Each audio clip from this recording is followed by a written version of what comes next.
Tom Dean has signed his first professional contract after a pretty impressive season with the under-18s. Yeah, he's fair play to him. He's had a really positive season. I think one of the things that Tom's done really well this year is he's shown growth throughout the season. So he's really developed a lot of areas of his game. He's always been a fantastic lad. He's always had potential, but he's kind of really brought it all together this season and delivered in regularly in training and in games. Opportunities he's had with the first team, he's impressed the staff, and we've been delighted with how he's performed for the under-18s, and in particular kind of adding goal contributions to his game, which has been a huge part of his season. And 22's fantastic number of goals in, and I think you said roughly about 40 games, wasn't it? And some of the goals, it's exactly what you want from a midfielder, really, arriving late into the box, things like that. Yeah, I think what he's done really well is he's scored a range of goals this season, and he's really showed kind of his composure in front of goal. So Tom traditionally has been a really good set piece taker. He scored free kicks throughout the age groups. He scored the odd goal from outside the box, but he started to kind of arrive in really good timing in the box, edge of the box, late runs to get on the end of cutbacks, etc. And with both feet, he's kind of finished really calmly. So he's, like I say, a range of goals, but the composure and the quality of his finishing and thinking, to think calm in that moment, has been really, really impressive. His journey with the first team sort of started last season, if you like. He spent the summer, in pre-season and made his debut in the EFL Trophy. But as that journey continues now, and we get him ready for regular first team football, what can he expect from the step up? Because Gary Caldwell said in a previous interview that particularly last year, a lot of those youngsters, had a bit of a shock when they played first team football. Well, I think throughout the academy journey, there's big kind of jumps. We say that 14s into 16s is quite a big jump. Then 16s as a schoolboy into the scholarships and under 18 full time is a huge jump. But I think it's kind of well known that the jump from youth football under 18s to men's football is by far the biggest one. So it's a huge step, a huge hurdle for him to now overcome. He's got all the right mentality and physical attributes and the technical attributes, just showing those on a more consistent basis at a higher speed and more intensity. It's going to be a challenge for him, but I'm sure he can do that. So it's a big step. Obviously, we've got a lot of things that we can hopefully help him to achieve that in terms of training with the first team, hopefully some additional training with the young pros, and getting some really good support and guidance from our staff in that area. And then what will most likely happen will be a loan move as well. The majority of our young pros, we try and get them a good loan move at one of the fantastic clubs we've got in the southwest that help support our young players. And then that really gives the players a chance to go and develop and play in what becomes a bit more of a competitive environment, where all of a sudden a manager or his coach staff, job's on the line, they've got to get results, and there's a bit more pressure on the players to actually go and deliver. So that's a huge part of it. But what we also think is important is we still find opportunities for players like Tom and other young professionals to still play in an Exeter shirt.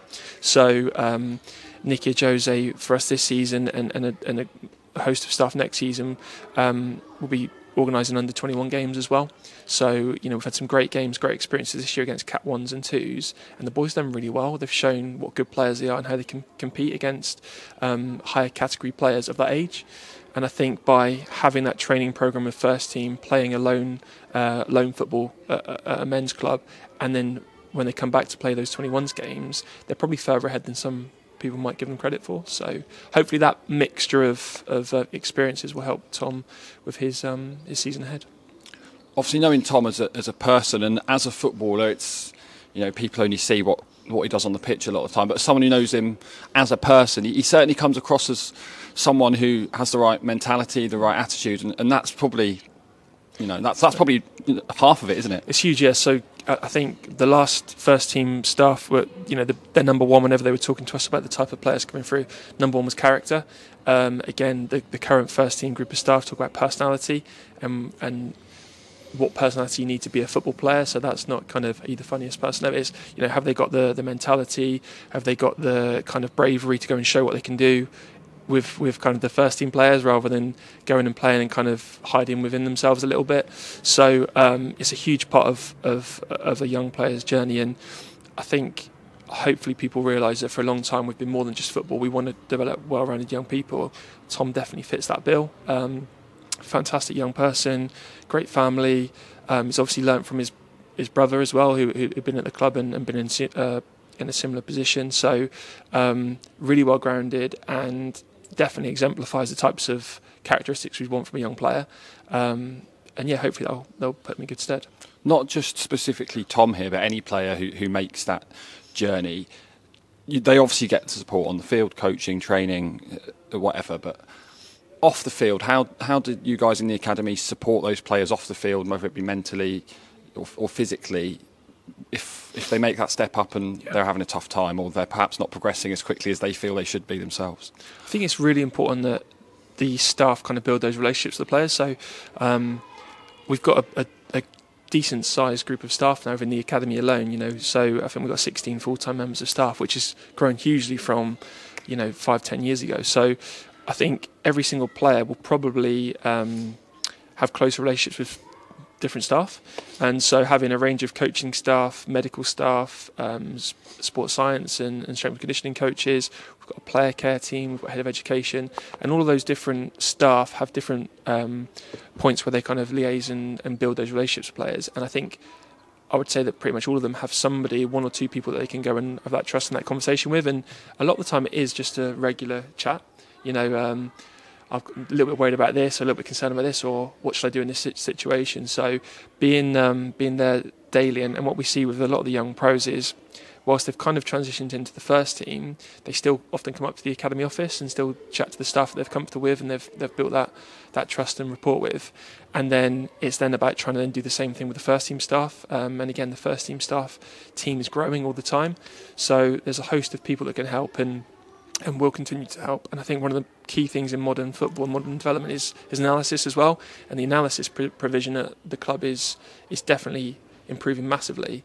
So those regular chats where the coaches can sit down and talk through some of the things that maybe didn't go quite as well in the last game or in training because it gets filmed as well, or some of the things that's exactly what we want to see from you.